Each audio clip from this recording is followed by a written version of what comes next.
Welcome to the Supported Living Property Podcast with your host, me, Lisa Brown, the place to learn about supported living property investing. Hi, Suzanne. It's great to have you here again for another podcast. Hi, Lisa. Nice to be back. For those who haven't listened to the earlier podcasts or aren't sure who you are, do you want to just introduce yourself a little bit? Yeah, sure. So my name's Suzanne Gale. I do various things. At the moment, I'm just finishing quite a big project in Middlesbrough Council, where I've been working on a one-door access project for homelessness, housing-related support and domestic abuse and mental health. Sorry, not mental health, substance use within that edge of mental health. And I've also just working with IESE at the moment on a SEND project, special educational needs, because there's lots of work going with that, and obviously housing is quite a big part of that as well.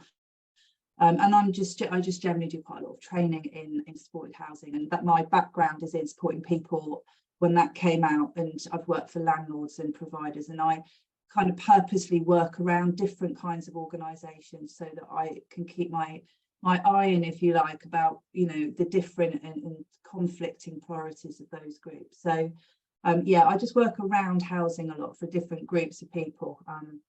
And that's why you've got such a great background to talk about all kinds of different things to do with supported housing, haven't you? Because of because of that you bring lots of different angles to it, and that's why, you know. And we actually, this is kind of led from a conversation I think we had a little while ago, hasn't it? We were talking about commissioners and actually about the issues around commissioners, and people talk a lot about commissioners in supported housing and supported living, but I think there's a lot of misunderstanding, isn't there, about who they are and what they are, and so we thought we'd just kind of clear some of that up a little bit today. So I guess we need to start at the beginning. Who are commissioners, Suzanne? When we're talking about commissioners, what are we talking about? Yeah, so commissioners often have a very wide brief, and they will quite often have a different brief depending on the organisation that they work for.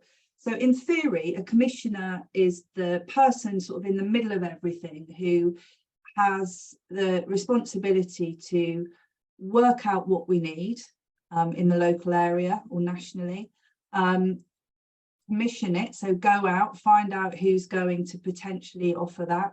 Then they'll go through a commissioning process, which is usually a procurement. So there's lots of words here that quite often get mixed up.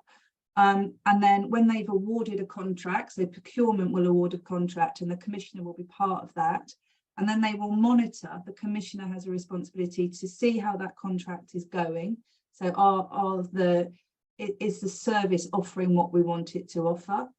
And then we have what's called the commissioning cycle, because then we get to a stage where we'll say in 3, 5 or 10, even 20 years sometimes, is that still what we need? Is still, you know, do we still have a strategy that says that's what we want to do, or has the government changed its mind, or has the needs of people changed? And if they have, we will then go through that whole cycle again and go, right, okay, well, what is it we need? Go out to the market. How are we going to offer it? Go through a commissioning process again, procure it, and then we go through that. So there's what we call the commissioning cycle, and in most local authorities that's about 3 to 5 years. So you'll often get a contract that's a 3-year contract plus 2, which means if it's going well and we still want it, we'll add another 2 years, and then quite often you do another 2 years. So that in theory is what commissioning is. It's saying, what do we need? How are we going to buy it? Let's buy it. Let's see how it's going. And then we go around in that circle. In reality, commissioning has a much wider brief than that in most authorities, because as we know, in local authorities, the money's definitely gone down and we just don't have enough for people to be true commissioners anymore.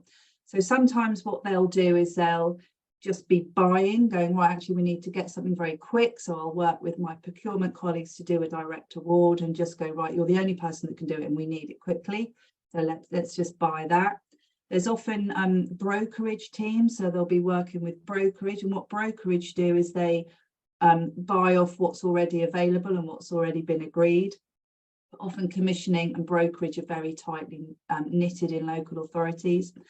And commissioning also just gets, I mean, when I've been a commissioner, for example, the COVID money, a lot of that went into commissioning to try and manage. And there's all, you know, procurement and commissioning often gets very mixed up as well. So a commissioner doesn't often do true commissioning in its true sense. They often do a lot of other things as well. like value for money assessments, trying to work out what we're going to do with our limited resources, etc., etc. And if things go wrong, if there's safeguarding, etc., that often works with commissioning as well, because that's part of the contract. So there's often a lot going on in commissioning, and if you are a commissioner, depending on where you work, you'll have a varied job in terms of what you're actually doing. But in theory, you're deciding what services are needed, and then you're monitoring them as they go. So that's kind of in the true sense. I've gone around the corner a bit with that. Yeah, and it's basically it's looking, isn't it, at your population, at the needs in your local area, and going, this is kind of what we're going to need in the next few years, and trying to plan for that. Yeah, and also in terms of, you know, what grant funding's available, because obviously in a local authority we've got lots of different kinds of funding. So you'll have your core funding, so that's the central government money that comes down that says, here's your core money, and you can decide what to do with that.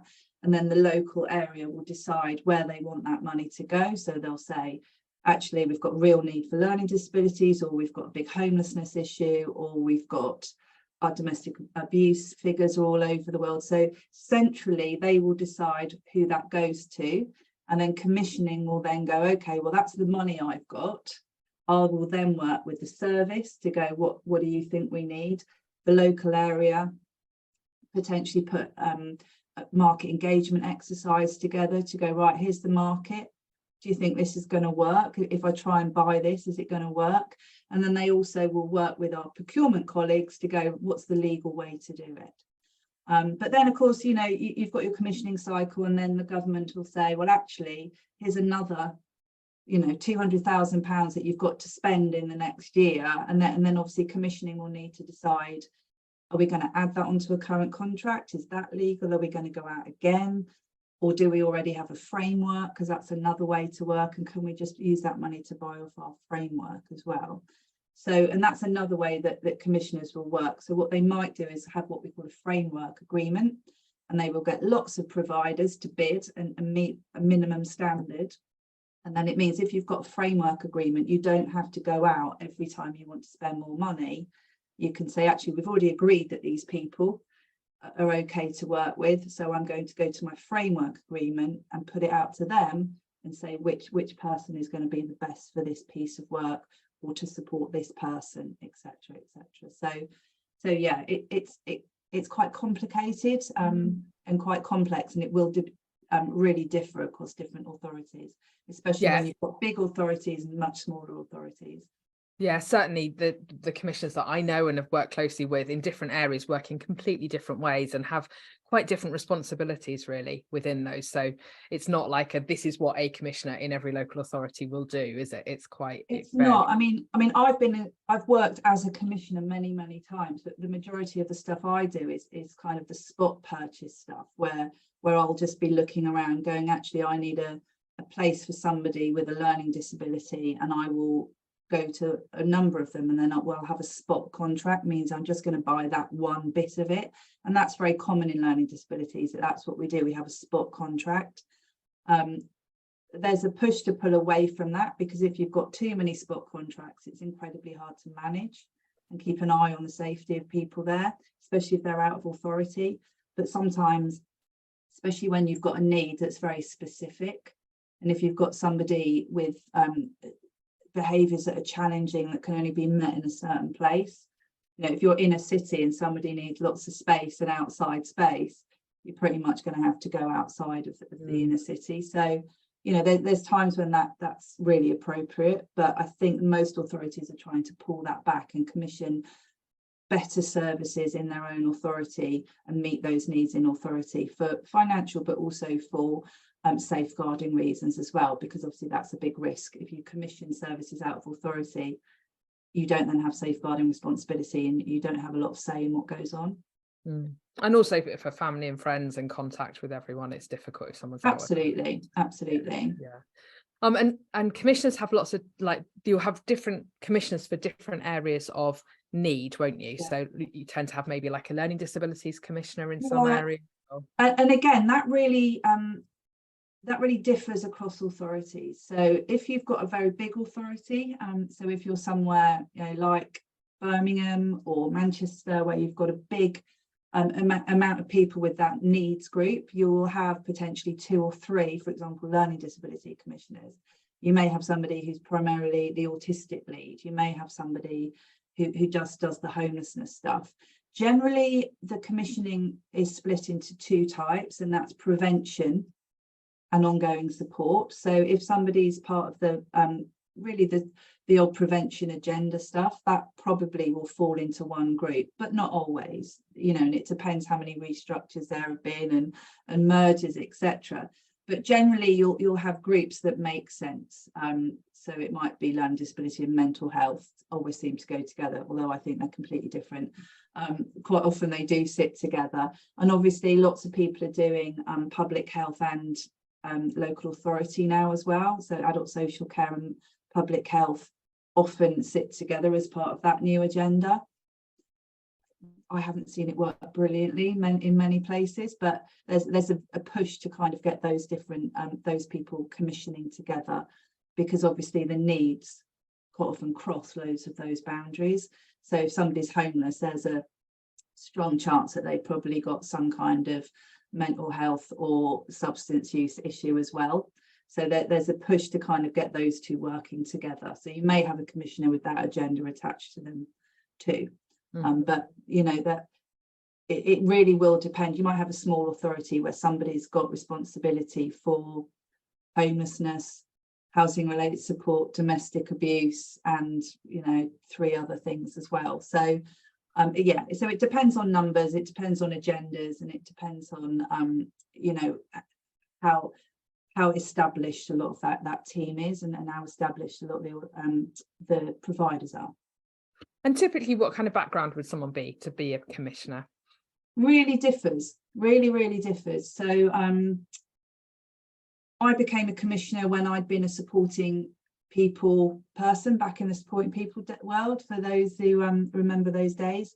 So I was a reviewer, and then we decided what we wanted. I then became a commissioner just by default, because all those roles became commissioning roles. So I had to learn very quickly. Some people, there's a lot of education now. So some people come out of university having done public services commissioning. So we've got a lot of young commissioners coming through that have got a really good understanding of the legalities around it, that I kind of came into it not knowing.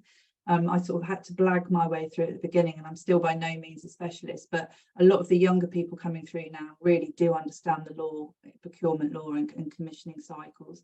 So that's great to have that group in. Often people come in through having worked in services, so if you've got a very specific role, so if you want to be, we want somebody who's a specialist homeless commissioner or a specialist substance use services commissioner, you might get somebody that's worked in a hospital ward or has worked in a big service that comes in going, well, actually, I really know what we need. So they might not have that specialist knowledge in terms of the law, but they will really know their client group. So people come from a really mixed group of places. What people are really realizing is that people do need to have that understanding of the client group. I think for a while we had commissioners that came from, you know, sort of very, very much more procurement-y backgrounds, and they didn't understand the complexities. So they were sort of buying people's services like they were doors, replacements, or streetlights. I think thankfully that's changed now, and I think most commissioners will know, or at least know they need to listen to the specialists to know what is needed and what they need to buy. But there's still a battle. There's always a bit of a battle with commissioning and procurement, because commissioning wants something creative and exciting, and then procurement says, well, actually, you're not legally allowed to do all of that. And you're like, but that's what I want to do, but legally you can't. So there's always that slight issue with procurement that says, well, legally that's not appropriate. Right. Legally you need to put, so for example, one of the most frustrating things as a commissioner is you've got a group of people in need. I know this provider, I know they're really good, I know they do it, I know they hit the ground running and sort it, and procurement will say, no, the contract's too big, we need to go out, we need to get, you know, a 30-day market engagement thing, and then when you're like, oh, you know, and then potentially you'll get a provider in that you don't think is going to do a good job, but that's legally the way you need to do it. So it's kind of about some of the work I've done with people is bidding and, you know, providers to say, actually, you've really got to sell yourself here because you've got to reach. All right. Sorry, they're really barking, aren't they? Can you hear them through the thing, the dogs? I can't, no. Oh, can't you? I'll carry on, that's fine. Sorry, I thought we were gonna, my dogs are just going nuts because the postman's arrived, and I thought that we no, I can't hear them. Brilliant. Okay, I'm just waffling on Lisa, but no, not at all. No, but yeah, so it's kind of, sometimes it's quite frustrating for providers, because especially if they know, they're like, you know, I should have got that. Well, actually, you know, bidding is a skill in itself, and commissioners are often quite hands tied in who they can give those contracts to. So yeah, as a commissioner, you're kind of always in that slightly middle ground, because actually you don't have a say in very much. Right. Yeah. You just have to manage the process and make sure it's as fair and transparent as you can, if you like, because it's very much controlled by procurement. And people think that they're the decision makers, don't they? They think that commissioners have all of this decision making ability. Yeah, they can influence a lot. I mean, you know, a good commissioner will sit between, so you've got the service itself, so you've got the internal service, so you've got, you know, your strategic leads, etc., and they should be really working hard with that commissioner to say, here's what we really need, here's what the government's telling us, here's what our local strategy tells us, here's what I know from my networking in the local area, etc. And that should then influence what the commissioner thinks they need. They should then go to some kind of market engagement on quite a regular basis. The providers generally know what's going on, and will say, no, this is not working, here's how it should be working. And then the commissioner will take the service specification from the service, the feedback from the authority, the legal guidance from the procurement side, and they'll create that kind of tender work that needs to go out. And obviously they can influence quite heavily, because if you're head of commissioning, you're the person that decides the way things go, but you're heavily influenced. You're kind of managing that whole process and feeding in sensibly, because you know, you might get the quite often we find that procurement and the service is really against each other, because the service says procurement's got no idea how we want to work, and procurement will say the service has got no idea how things work in the real world, in the legal world. And so often the commissioner's in the middle going, okay, well, they want this, legally we can do this, I've got to find a way to make that work, and I've got to work with those providers, because they've then got to monitor what's going on during that whole thing and make sure it continues to meet our performance indicators or whatever you've agreed as part of that contract. So they are decision influencers, I'd say, rather than decision makers.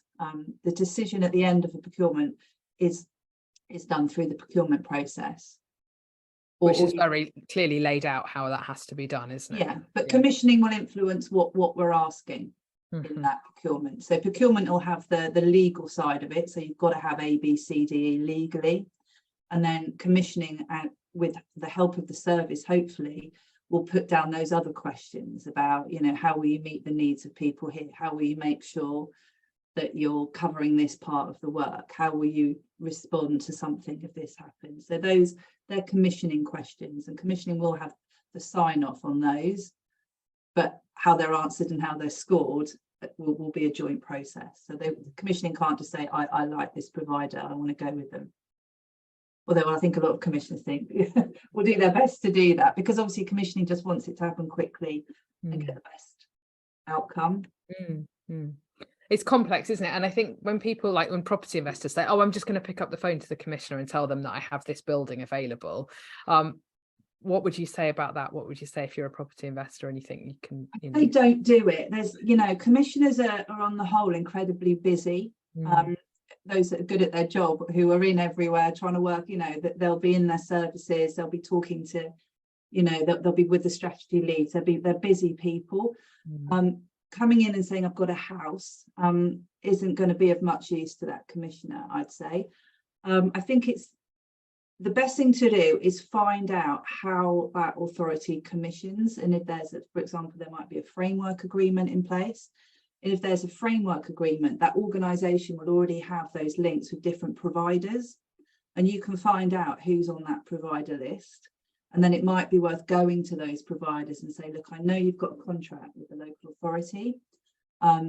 We've got a 2-bedroom flat that might be useful for you. Do you want to, you know, and you're not signing yourself up with that provider. You can ring a couple of them saying, do you know what I mean? Is this what you want? And if you've got those relationships, I think that's a really good way of starting.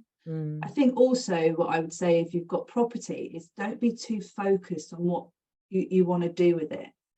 Because if you're saying, well, actually, this has to be used for this, I think you're sometimes setting yourself off. And it's been, I've quite enjoyed reading a lot of the discussions on your groups where, you know, people have said, I think there was somebody, I can't remember exactly the thing, but it was, I've got a ground floor flat for people like, and someone was saying, well, have you thought about? Because actually, if you're in homelessness, quite often you can't place somebody who's homeless because they're in a wheelchair, or hospital discharge has happened and actually that person can't make it upstairs anymore. So it could be, you know, a homeless person who's just left the armed forces, or it could be an older person that can no longer live in their 3-bedroom house anymore. It could be someone with physical disabilities who still wants to work, but they just need somewhere else to live because actually they can't get in and out of their front door in their current place.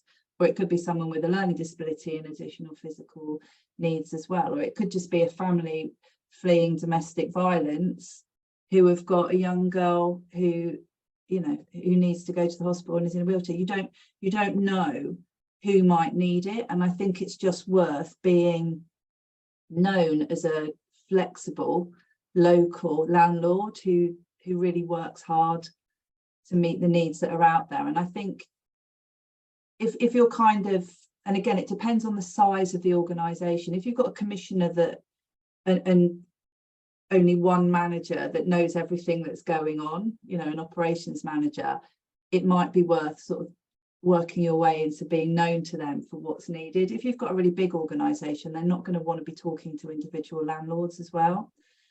But you just need to be mindful that there's a complete lack of housing for anyone, full stop. So there probably is a place for you if you're developing good quality housing. But I think the route for developers is probably through the provider sector rather than directly to the local authority, because they'll potentially just be seen as an irritation, if I'm honest. I mean, that's always been my take on it, and that's you know, for those who are listening, there's a guide you can download on my website about finding providers. You know, it's all there available, because I get asked it so much, I get fed up of explaining it all. But, you know, it's about actually building those relationships with the providers. They've already got the relationships with the local authority, haven't they? You know. I mean, the only time it's slightly different is homelessness. Because homelessness everywhere is currently looking for property, and I think there's a reluctance by developers to take homeless people, homeless families, because there's sort of this old school no DSS kind of idea that you're only going to get people that are trouble. But actually, it may be people that are more challenged. But if you're looking at doing something good for the world, getting somebody off the street and making their life better is potentially the first step in the rest of their life.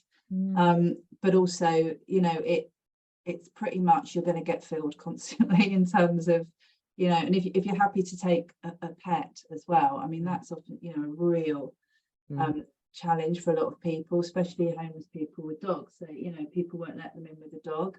You know, if you're happy to have somebody come in at the pretty last minute with their dog, the likelihood of them completely wrecking the place is quite low. If somebody's got those additional support needs, they're likely to go somewhere else. But actually, if you just take somebody who really needs a bed for the night, that there's gaps there. And, you know, it's to say, and if you can be a bit flexible with how that's used, the local authority and the homeless team might really know, or just get, you know, and if you've got a few properties, that might be quite useful if you want to be a direct landlord. I think there's opportunities there. So that's the only time I think it's worth directly going to a local authority. You know, if you're an HMO, or you've got, you know, the sign off on the landlord side from the other parts of the council, then I think that's worth doing. But, you know, as I say, the commissioner, I think, really is a bit of a linchpin for everything. And I think if they do set up things like provider engagement events, it's always worth going to them. You know, they'll be setting that up because they want to meet the local area, they want to meet what's going on. So that's always a really good move. And I think if you go on the kind of contract finder on the government website and just set up an alert for that, that will tell you if there's provider engagement events. And I think they're always worth just, going to meet. You might meet the providers there and go, oh, hiya. It's a bit like your situation, but on a local level, where you might have everybody there. And even if you don't get any direct business from it, you'll be getting yourself known and saying, you know, I'm really, you know, people like you. People are much more likely to give, you know, to give work to people they know if you're a provider, if they trust you as a landlord. So but it's about building relationships, so much of it, isn't it, and getting people to trust you. All of it, but you know, I say from a commissioning level, I think, you know, commissioners aren't always the best at understanding property. They don't understand property. They're very service driven, and they don't always understand with supported living that the property is, well, quite often they'll commission a property not understanding that actually it needs to be a separate entity. So you are really relying on the providers to get it right quite often, because then a different commissioner will come in and go, what on earth are you doing? And you'll be in trouble. So, you know, go through the provider route. Yeah, no, definitely. And if you are a provider and you're looking, you know, because we've got lots of provider listeners as well, and they're looking to build relationships with commissioners, what would you say about that? Again, always look out for the framework stuff, because getting on a framework is great, because it just means you're going to get all of the emails for requests for information and stuff. So you can find out when the current contracts are up for renewal. So there'll be a commissioning cycle in each authority. Might be published, might not be published, but you can always say, you know, when are you next going to be commissioning these services? And it's perfectly reasonable for a provider, I think, to email a commissioner and just say, can you just let me know when the next commission is going to be so I can build it in? They'll probably just say, keep an eye on the portal, and that's fine. But you never know, they might say, oh, actually, well, I've got you, you know, I've got this coming up, because we do direct awards sometimes as well, which means that we just go directly to someone and agree something if the contract's quite low. So if you're a provider, I think, but again, just keep on, you know, the portal and the contract finding website, etc., and just see when things come up and get yourself into those provider engagements, because that's the way that you'll, you know. But also think about consortium arrangements as well. There's an increased push to kind of get local consortium agreements going. So for example, you might have quite a big contract, for example, with domestic abuse, and they'll want a provider to work with all sorts of different things. So one of the things in domestic abuse contracts now is working much more with men, working much more with people with families with different issues. And it might be that one provider doesn't do all of that. So actually it might be worth saying, well, Whitty, we could do this bit. And if you particularly want to work in an area, contacting those bigger providers. And actually we offer something quite bespoke. We've got, you know, especially with DA at the moment, you know, you could very easily say we've got 6 flats that we could offer for safer accommodation, and that would be really useful, you know, for the DA commissioner to find out, or the, you know, the local refuge or whatever. So it depends on your client group and it depends on the local area. But you know, as I say, I would go to the local providers, the big local providers, and we'll try, you know, it might be worth trying to work with them as opposed to competing with them all the time, because there are local consortium arrangements more and more these days. That's really interesting, really useful tip for people who have got particularly small specialist service. Yeah, absolutely. Suzanne, thank you, that we've covered so much. It's been really, really helpful today. We'll drop your contact details into the show notes, so if people want to find you and find out how they can work with you, then and any other questions that, you know, as I say, I feel as always I've gone around millions of circles, so it's just so complicated, isn't it? It is, it really is, but thank you, it's made it much clearer, so thank you. All right. You're welcome. Lovely to see you, Lisa. Bye. Bye.